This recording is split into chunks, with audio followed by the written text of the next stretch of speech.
The psychology of extreme ownership is quite simple. No excuses, no one else to blame.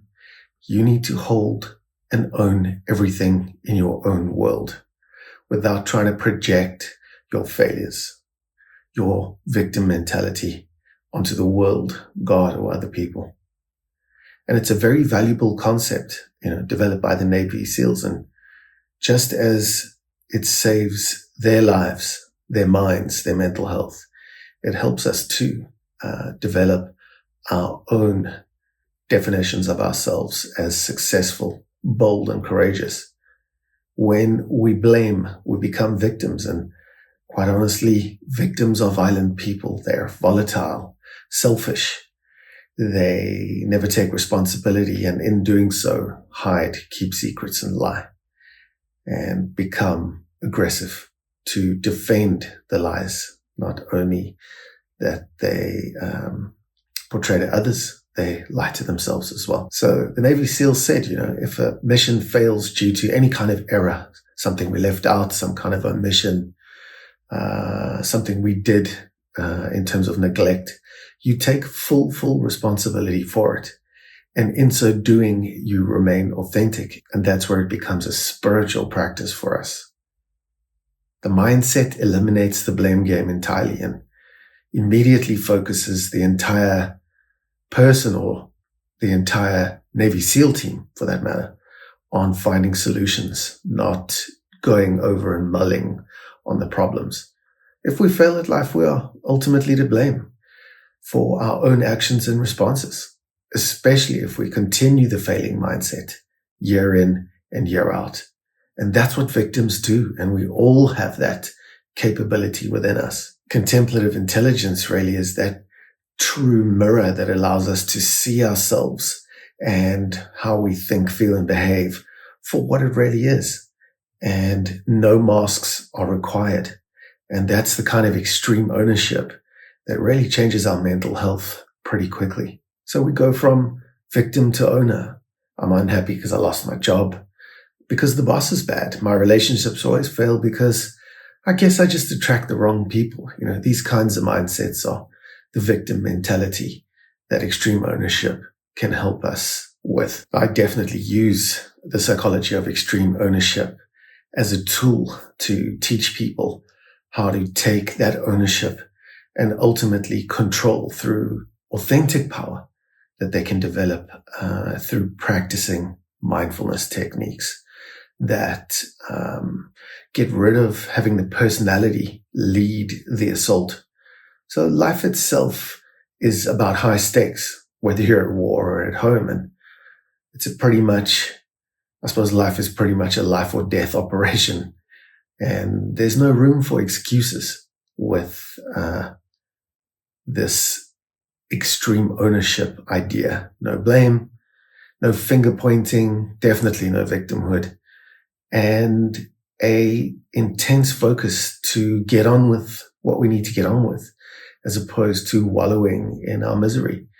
And it's a well-known fact that we can wallow in that misery for years. And when we do so, it can go from an idea to a feeling, to a mood, to a trait, to an attitude, and then to a personality disorder where we become avoidant in our personality, avoidant personality disorder, anxious, depressed, you name it.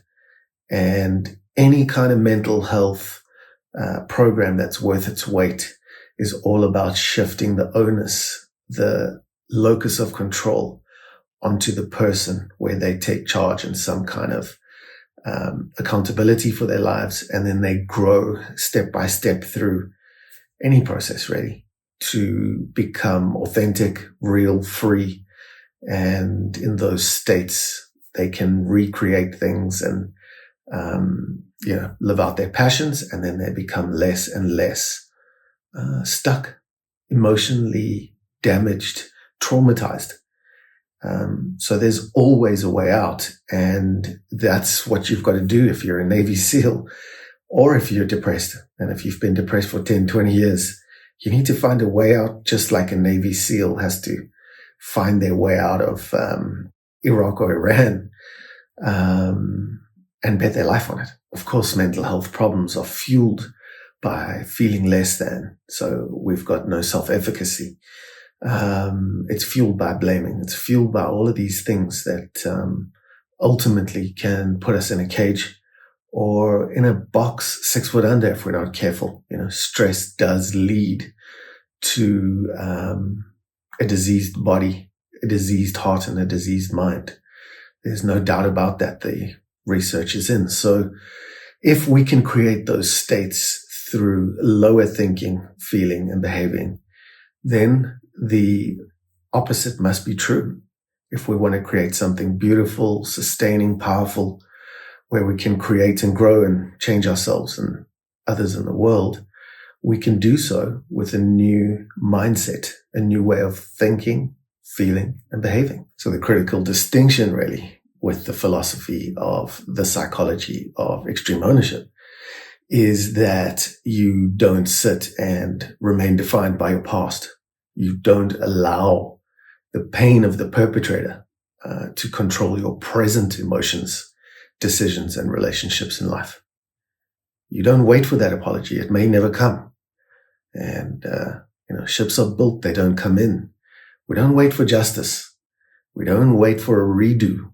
No, we get on with it with ownership, and we acknowledge the pain that we've experienced. We accept what was unfair, cruel, and something we didn't want.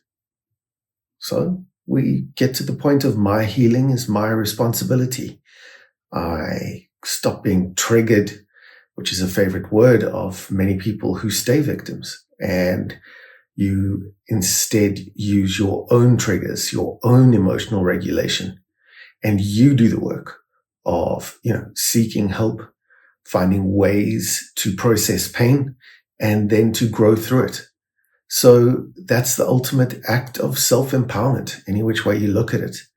It's you in the present, taking back what we call the authentic power, where once we were victims of powerlessness, where we couldn't do anything. We take ownership back, and we can do it through a number of ways.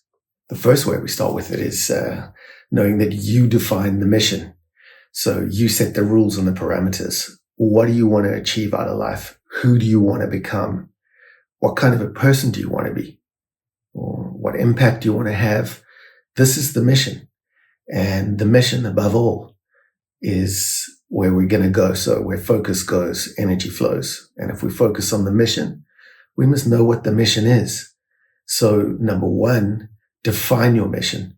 And then secondly, you can own your failures. That's a big one.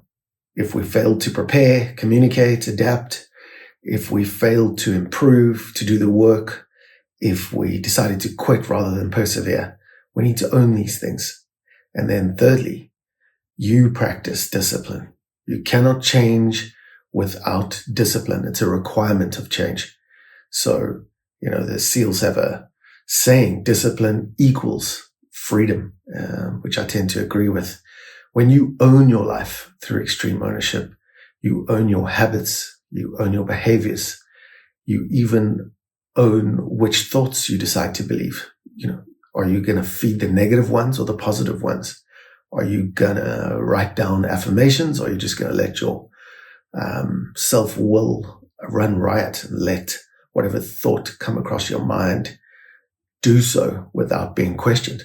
So we can take extreme ownership through waking up early, eating a healthy diet, meditation, perseverance, getting back in the game, staying in the game even when it's difficult. And another way we can do it is remembering that you lead yourself first. You cannot give away what you don't have. In other words, you cannot lead others or even find a place in a meaningful community if you cannot lead yourself. So the psychology of extreme ownership is the ultimate act of self-leadership in a way. You stop waiting for a leader and you just become one. So stop playing the blame game. Just for the next 24 hours, catch yourself and blame no one. Stop, rephrase, Find your 1%. So even when something is 99% someone else's fault, find that 1% that you could have done better and build on that. Did you communicate, prepare, set boundaries? Did you take all those precautions? Did you empower yourself enough? Find that 1% and turn it into 100% of who you're becoming, 1% at a time, if that's what it takes. Stay in the present. Ask what's now, not what's past only. Be specific about what the mission is. That's a personal mission statement. And try and see yourself as transformed and healed as the person that you want to be. Create that vision and hold it in your mind tenaciously. And you're building something. Neural pathways. You're building something right there without even having taken a step out into the real world as yet. You're being prepared.